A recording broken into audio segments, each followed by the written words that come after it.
mais dificuldade, vai no índice. No índice você localiza mais fácil, né? Às vezes tem livro na Bíblia que parece, né, menos às vezes lido, menos exercitado, e às vezes acaba ficando um pouco mais meio que difícil de encontrar mesmo, né?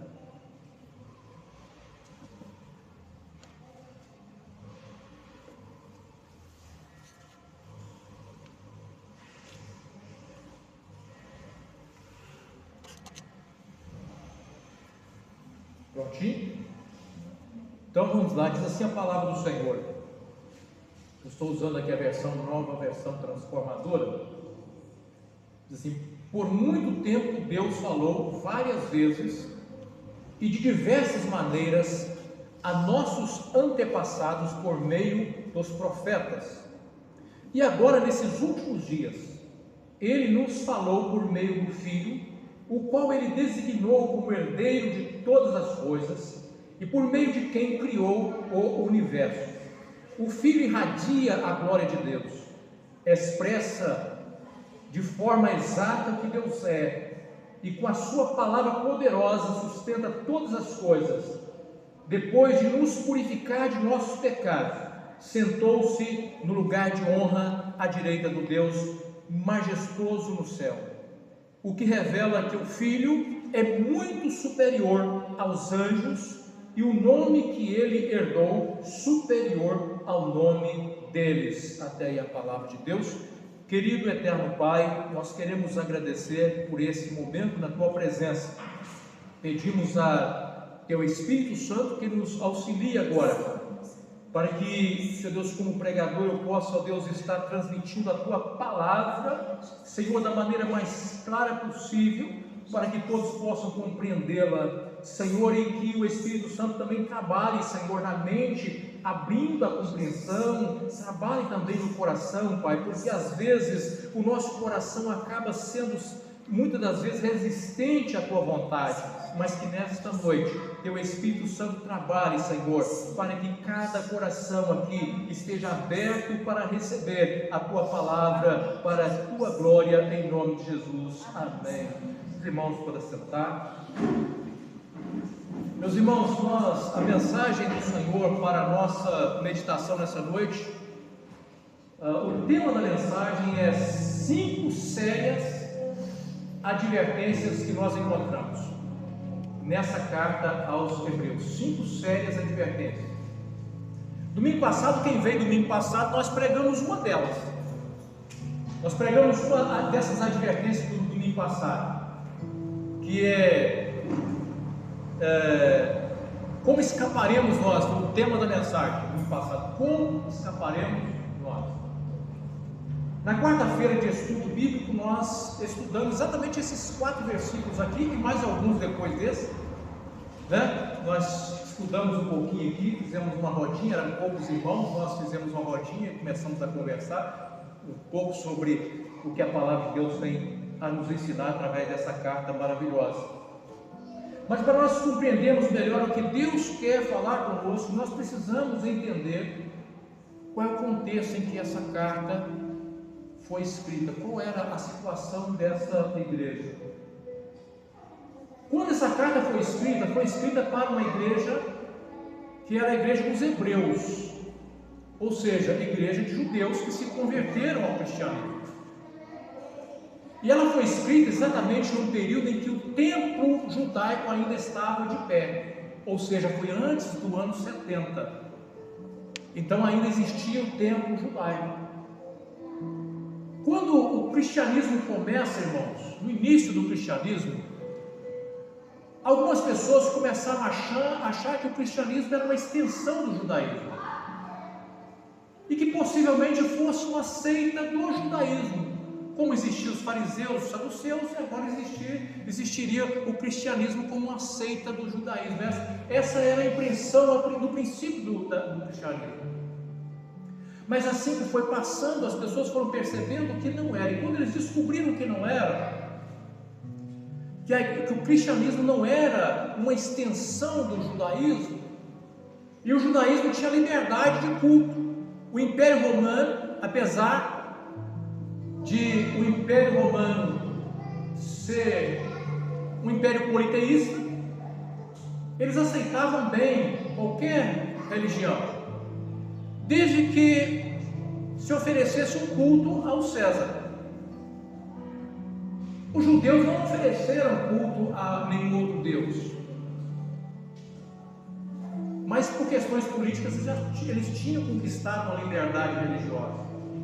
Enquanto os cristãos eram considerados como uma extensão do judaísmo, estava tudo bem. Quando eles descobriram que não era, eles começaram então a exigir dos cristãos uma adoração a César, e os cristãos rejeitaram isso. E a rejeição dos cristãos a essa adoração resultou numa perseguição aos cristãos. Então, esse momento que a carta sendo escrita foi exatamente o momento que a igreja estava começando a sofrer perseguição pela sua fé. E eles começaram então a terem os seus bens saqueados, alguns presos, outros chegaram a ser mortos.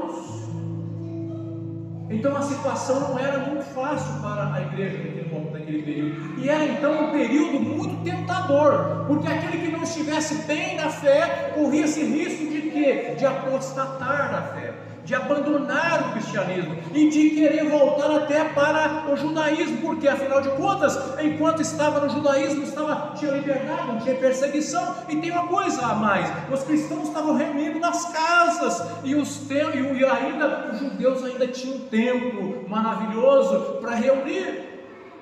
Então havia muitas questões que abalavam a fé daqueles que estavam mais ou menos. E o escritor aos Hebreus vai escrever para fortalecer a fé, alertar do perigo da apostasia e da seriedade daquele momento que eles estavam vivendo. E ele então vai começar a trazer 5 advertências aqui para essa igreja. Mas apesar de ser uma coisa para aquele período, nós podemos trazer para nós algumas aplicações para os nossos dias. Nós não podemos estranhar quando uma sociedade começa a criar mecanismos para dificultar a liberdade cristã de servir a Deus.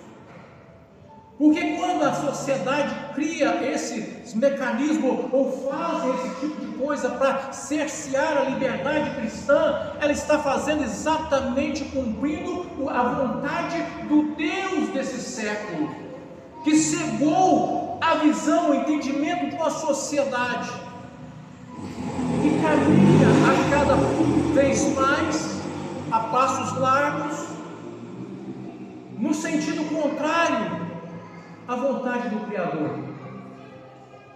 Então, se as coisas apertam para nós, não podemos nos assustar com isso, porque a vida cristã nunca foi uma vida fácil. Os cristãos sempre experimentaram perseguições ao longo da história da igreja. Mas nós precisamos estar firmes em Deus, a se apegando cada vez mais naquilo que Deus fez em nós. A velha aliança, irmãos, teve seu momento e teve a sua importância. O culto judaico, o templo, com as liturgias daquela época, tudo teve o seu momento. Mas quando Jesus veio, tudo aquilo que fazia parte da antiga aliança se cumpriu em Cristo Jesus.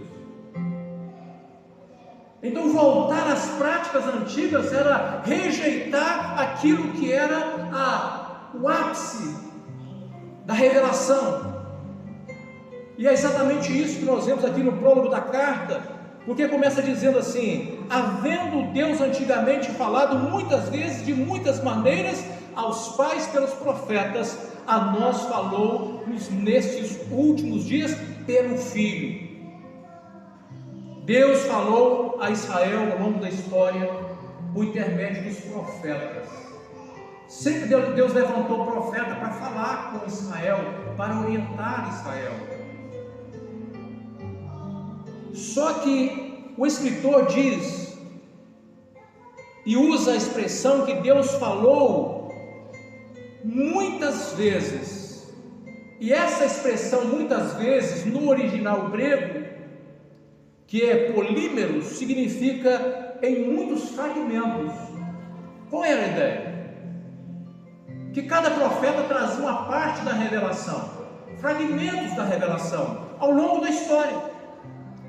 Só que quando chegou no Senhor Jesus, o Verbo se fez carne e habitou entre nós, o Filho de Deus veio revelar a glória do Pai, a imagem do Pai.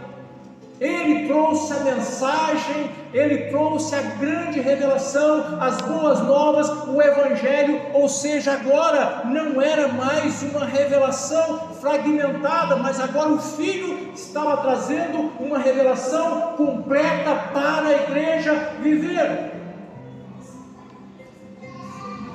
E a palavra de Deus diz assim: agora nesses últimos dias, Deus nos falou pelo Filho. E o escritor faz questão de mostrar a superioridade do Filho em relação a Moisés, em relação aos anjos, para mostrar uma coisa, que ele trouxe a última mensagem nos últimos dias. Mas quando é que começa esses últimos dias? Os últimos dias começam exatamente no período que a igreja surge. Nos dias de Jesus já era o início dos últimos dias. Então, nós temos que tomar muito cuidado com alguns segmentos religiosos que trazem assim uma nova revelação, dizendo assim: essa é uma revelação para essa última hora, para esses últimos dias, nós temos uma revelação para a humanidade nessa última hora. Devemos ter muito cuidado, porque a revelação para a igreja veio completa, o Filho trouxe uma revelação completa para os últimos dias, ou seja, desde o nascimento da igreja, desde a primeira vinda de Cristo até a segunda vinda de Cristo, para arrebatar a igreja do Senhor. Só existe uma revelação para essa igreja, e a revelação é o Evangelho trazido pelo Filho. Essa é a última mensagem. Não existe nenhuma outra última mensagem que a igreja deve ouvir, a não ser essa que o Filho trouxe. Moisés falou a respeito de Jesus em Deuteronômio, no capítulo 18, versículo 15 e 18, dizendo que o Senhor haveria de levantar um profeta semelhante a ele, e esse profeta, o povo deveria escutar esse profeta. E ele estava falando profeticamente a respeito de Jesus. E quando Jesus, no seu ministério, ele está no monte da transfiguração, ele transfigura ali, junto dele está alguns dos seus discípulos, e ali aparece Moisés e Elias conversando naquela visão com Jesus. E naquele momento Pedro então vê aquela visão, e ele tenta igualar Jesus a Moisés e ao profeta Elias. E Pedro vai dizer assim: Senhor, é bom estarmos aqui, porque vamos fazer 3 cabanas, uma para ti, uma para Moisés e uma para Elias. Mas o problema era querer igualar o Senhor Jesus a um profeta do Antigo Testamento. Mas aí ouve-se uma voz no céu, a nuvem se ocultou, tirando Moisés e Elias de cena, como que quisesse passar para nós uma mensagem: olha, Moisés, a lei, Elias, o profeta, cumpriu-se o seu papel até o Senhor Jesus. Agora, e ouve-se uma voz no céu e diz assim: este é meu Filho amado, a quem me comprazo, a ele escutai, a ele ouvi. Porque a partir daquele momento nós precisamos ouvir apenas o Filho, aquilo que ele trouxe como revelação completa para a igreja do Senhor Jesus. A palavra do Senhor foi então recebida pelos apóstolos, pelos discípulos, que receberam também do Senhor Jesus uma incumbência de sair pelo mundo pregando o Evangelho a toda criatura. Pregando que Evangelho? O Evangelho que o Filho trouxe. Eles deveriam levar aquilo para todos os cantos, e eles foram. debaixo de perseguição, porque no princípio eles estavam um pouco que acomodados ali em Jerusalém, em torno de Jerusalém, mas quando começou a perseguição, tiveram que correr cada um para o seu canto, mas aonde eles iam levando o evangelho do Filho, o evangelho da graça, o evangelho da salvação, a grande revelação foi espalhada por todos os cantos, e para isso eles receberam o Espírito Santo. O Espírito Santo da promessa que foi derramada sobre a igreja no dia de Pentecostes. Sabe que Espírito é esse? É o Espírito da verdade. Jesus falou assim: esse é o Espírito da verdade, o Consolador. Eu vou enviar outro Consolador, e outro Consolador é outro igual a mim, é outro da mesma espécie, é outro da mesma essência. Eu vou enviar outro Consolador para que estejais convosco e possa falar das coisas, ensinar a verdade. E eles receberam o Espírito Santo, capacitando-os para que o Evangelho pudesse ser levado a toda a criatura. E a promessa de Jesus: quando vier, porém, o Espírito da verdade, Ele vos guiará a toda a verdade, porque não falará por si mesmo, mas dirá tudo o que tiver ouvido, e vos anunciará as coisas que hão de vir. Palavras do Senhor Jesus no Evangelho de João, no capítulo 16, versículo 13.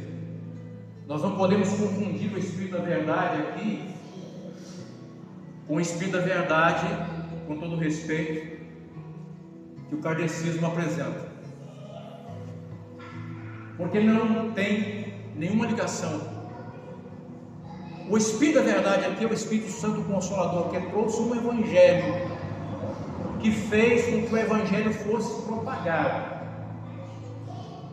Mas toda mensagem que vem depois dessa, como uma suposta revelação nova para a humanidade, e que entra na contramão do Evangelho pregado pelo Senhor Jesus e pelos seus apóstolos, não tem a participação do Espírito da verdade, chamado o Espírito Santo de Deus. Portanto, devemos ter muito cuidado com os ventos de doutrina que sopram de várias direções e trazem muita confusão para a vida de muitos cristãos, e agora principalmente porque nós temos a internet à nossa disposição, e nós recebemos coisa boa, sim, de fato, mas também tem muita coisa que é perigosa, que não é fácil. E às vezes eu fico assim, meio que horrorizado, irmãos, e ao mesmo tempo preocupado, porque a gente vê às vezes tanta heresia, mas tanta heresia sendo propagada, e as pessoas, e como uma mensagem da última hora, e as pessoas indo atrás dizendo assim: agora eu descobri a verdade. Ora, a verdade quem trouxe foi Jesus. Ele diz: eu sou o caminho, a verdade e a vida.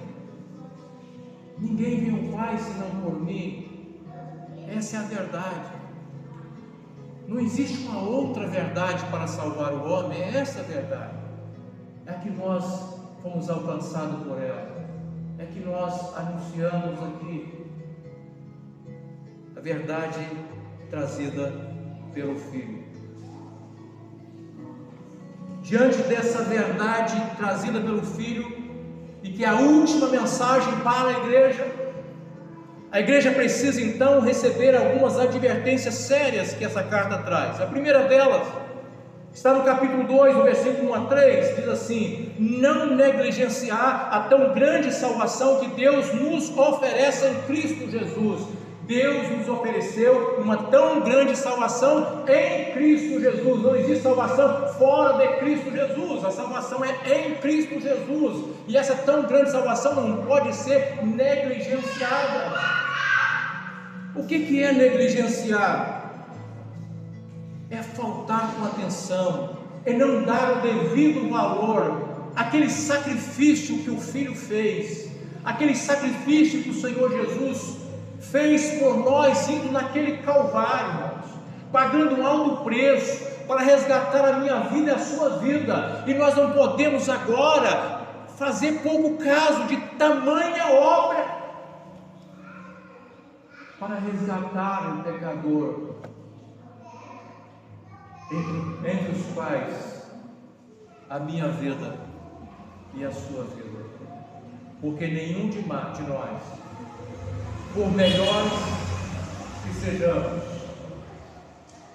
conseguiríamos salvar a nós mesmos.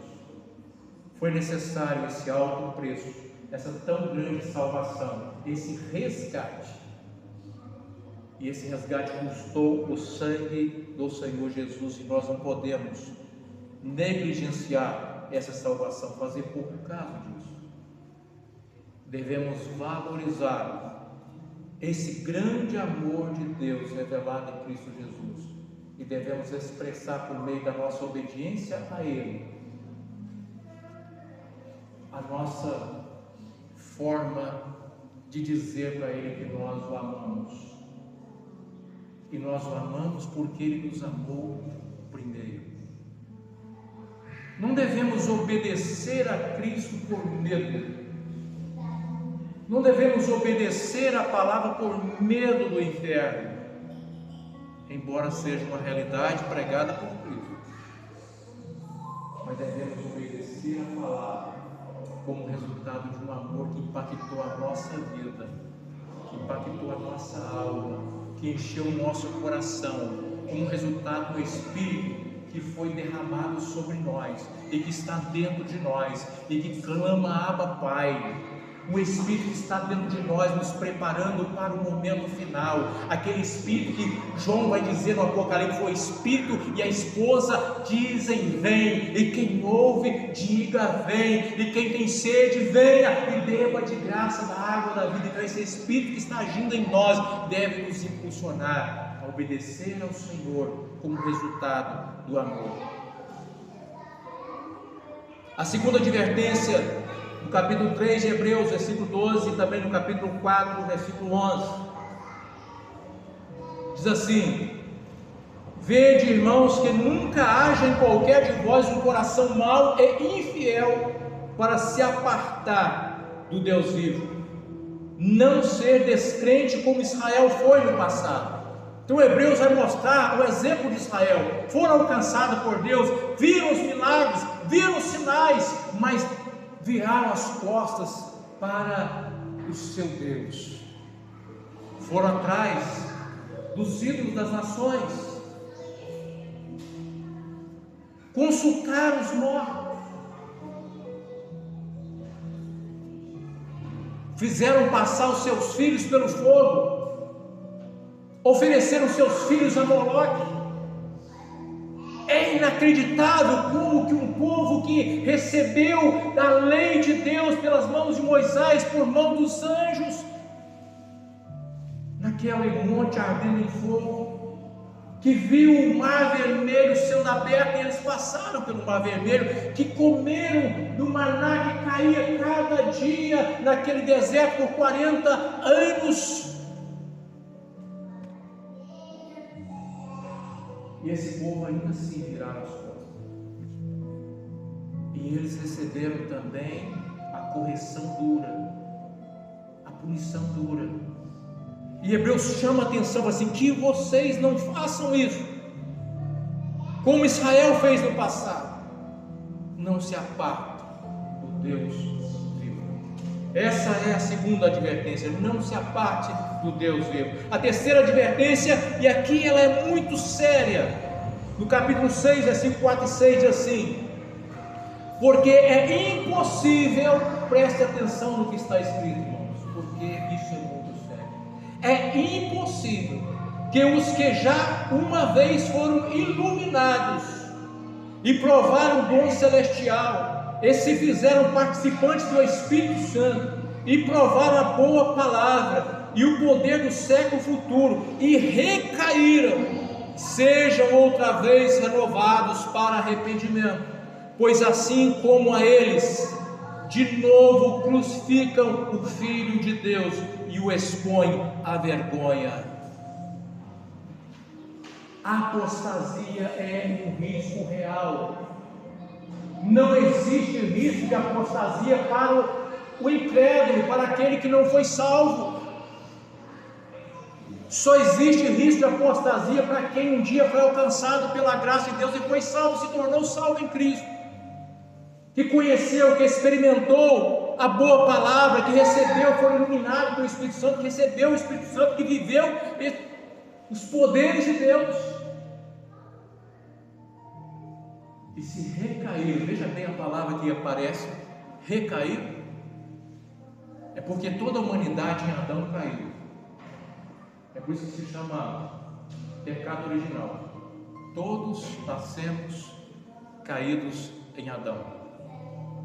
Aí a graça de Deus vem, Jesus vem, a palavra é pregada, o Espírito Santo move o nosso coração, nós entendemos, entregamos a vida arrependida aos cuidados de Deus, o Espírito Santo passa a morar em nosso coração, experimentamos um novo nascimento, uma nova realidade, salvo pela graça de Deus.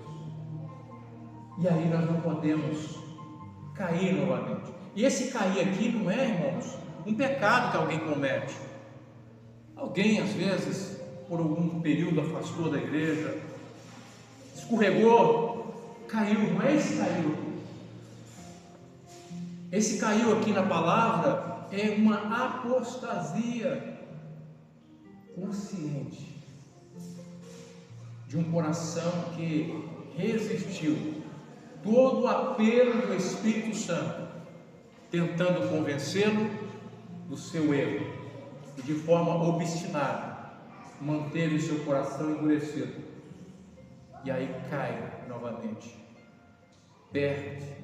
É por isso que alguns segmentos religiosos vão dizer assim: salvo uma vez, salvo para sempre. Isso é muito perigoso, porque se salvo uma vez, salvo para sempre, então a apostasia não é a realidade. Então essa advertência aqui seria fictícia, seria hipotética,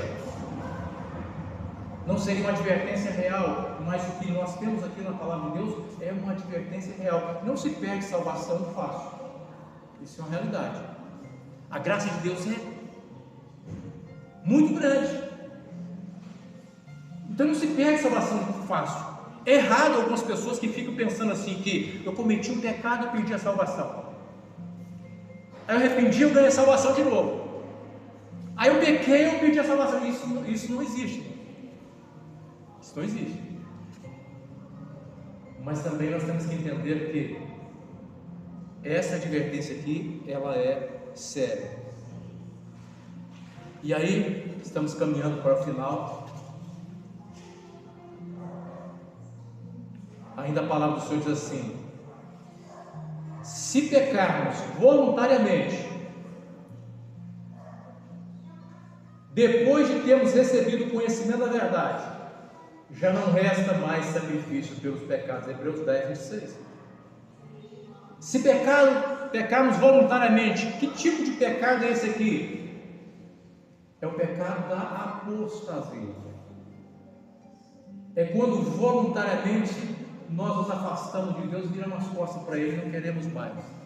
E o Espírito Santo tenta nos convencer, mas nosso coração está obstinado, está inflexível, não se curva diante da ação do Espírito Santo, que tenta nos trazer de volta. Aí nós corremos o risco de uma situação em que não haverá mais como recuperar. Por isso, devemos valorizar a salvação e devemos cuidar da nossa vida, não brincar com o mundo espiritual e com as coisas espirituais, mas viver sempre buscando querer ser amanhã melhor do que nós somos hoje. Tem um louvor que eu gosto muito, diz assim: aquilo que fui não sou mais, nem sou tudo que devo ser, já sou pela graça o que sou. Porque tudo que nós somos de bom é porque a graça de Deus invadiu o nosso coração e produziu coisa boa em nós.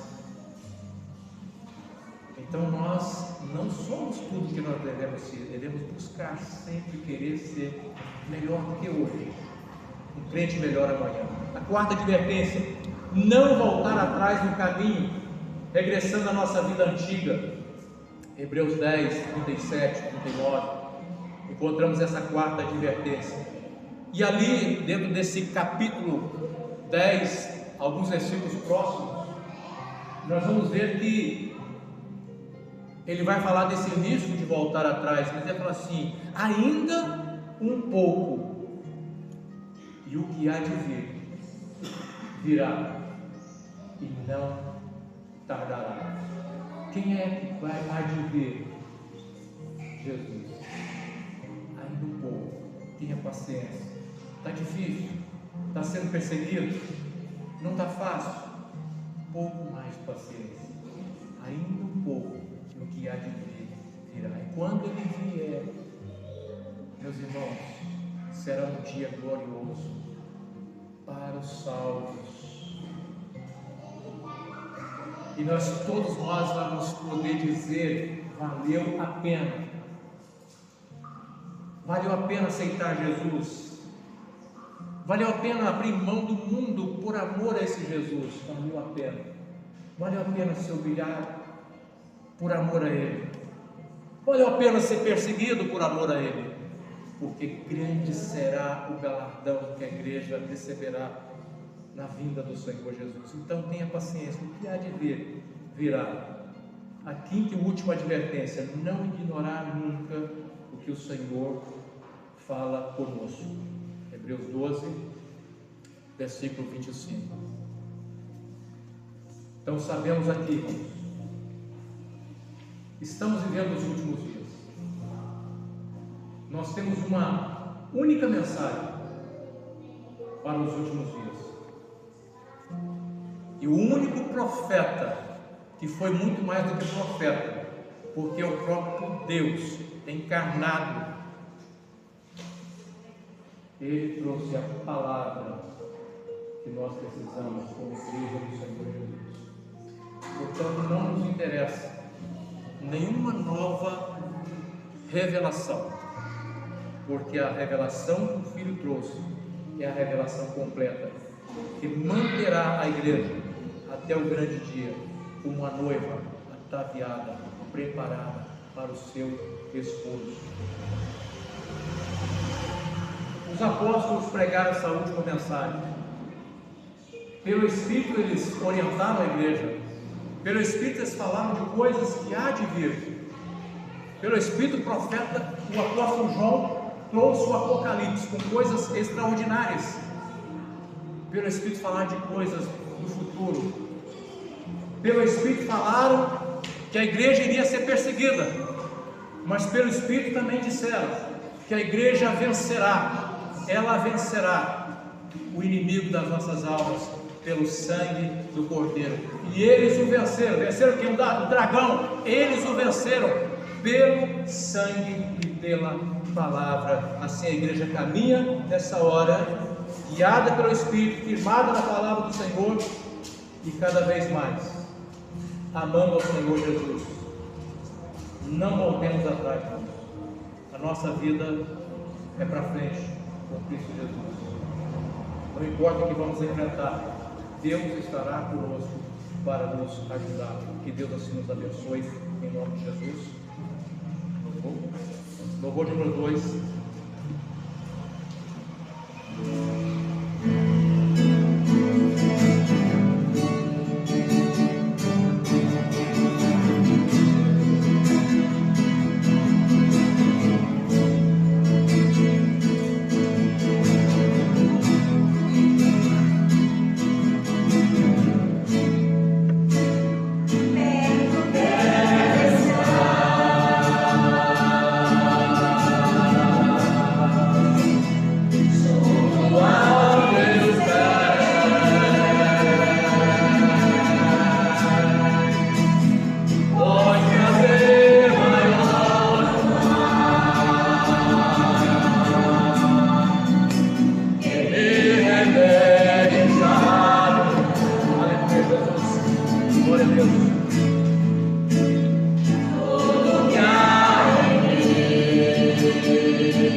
Oferta ao Senhor tudo que nós temos, tudo que nós somos, deve ser uma oferta ao nosso Deus.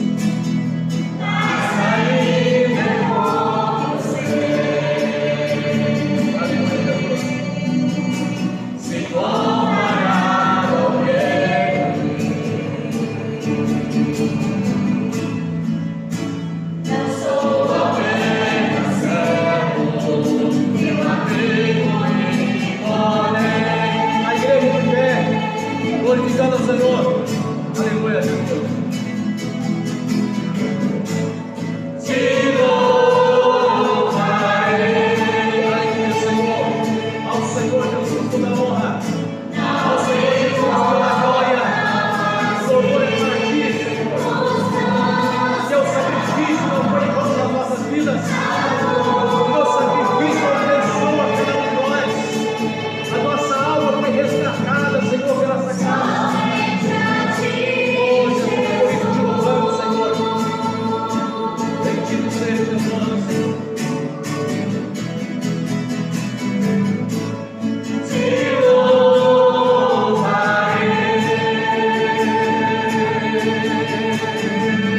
Não importa a circunstância,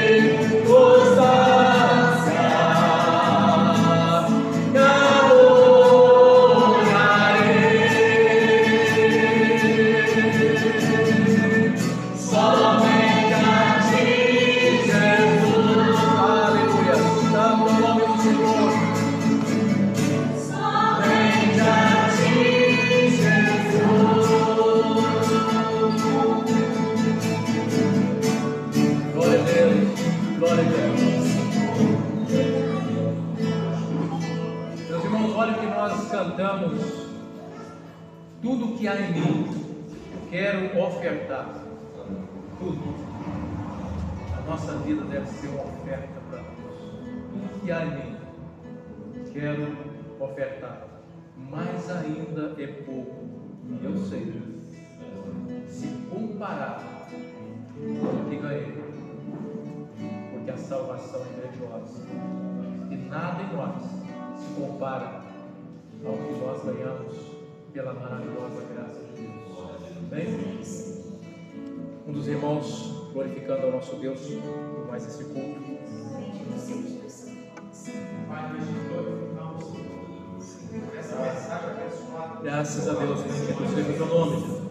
Que a gente possa entender dentro do tamanho do Senhor. Oh, Pai bendito. Que a gente possa valorizar isso no nosso meu Senhor Jesus. Como é bom, Senhor, servir ao Senhor. Possa entender, Pai, buscar o Senhor a cada dia. Jamais viemos a espiar a nossa graça. Ter força para continuar com a caminhada. Abençoa a nossa semana, o resto da nossa noite. Nos passando, nos protegendo, Pai. Assim nós oramos e te agradecemos já pelas bênçãos feitas até aqui. Em nome de Jesus. Amém. Queremos, ó Deus, colocar diante do Senhor o nosso culto, nosso louvor, a nossa adoração. Pedir que o Senhor receba, Senhor, como oferta agradável a Ti nessa noite. Que o Senhor nos conduza de volta aos nossos lares, protegidos pelo sangue precioso do Senhor Jesus. Nos conceda, Senhor, uma semana abençoada, próspera. Que o Senhor possa nos fazer vencer, Senhor Deus, as adversidades, Senhor Deus, aquilo que serão, quem sabe, Senhor Deus, algum tipo de luta que teremos que enfrentar, mas que o Senhor possa nos fazer vitoriosos em todas as circunstâncias. E em teu nome dizemos que a graça maravilhosa do nosso amado e Salvador Jesus Cristo, o grande amor de Deus eterno Pai, as doces e ternas consolações do Espírito Santo repouso sobre todo o povo de Deus hoje, até a volta do Senhor Jesus. Amém. Os irmãos podem sentar. Meus irmãos, queremos agradecer os que nos visitam. Queremos nos colocar à disposição para orar. Se alguém desejar receber oração, tá? Estamos à disposição. Se porventura você tem alguma dúvida e queira também conversar sobre a sua dúvida, também estamos à disposição. Às vezes a gente depara com algumas coisas que a gente não consegue compreender. É importante a gente buscar o auxílio, né? E principalmente o auxílio daquele que é o Espírito Santo que ilumina a nossa compreensão, a nossa vida. Irmãos, nós durante a semana vamos marcar, eu estou querendo marcar uma serenata essa semana. Terça-feira seria um bom dia para a gente marcar? Terça-feira? Pode ser? Estou querendo marcar uma serenata na terça-feira. Vamos fazer uma serenata aqui no bairro próximo aqui, de Isidoro. Então, os irmãos que puderem, a gente vem para cá 7h30, né? Horário bom? 7h30? 7h30, hein?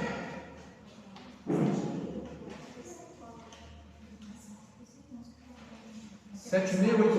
Qual horário melhor para a gente fazer uma serenata aí? 7h30. 7h30 a gente reúne aqui, a gente caminha.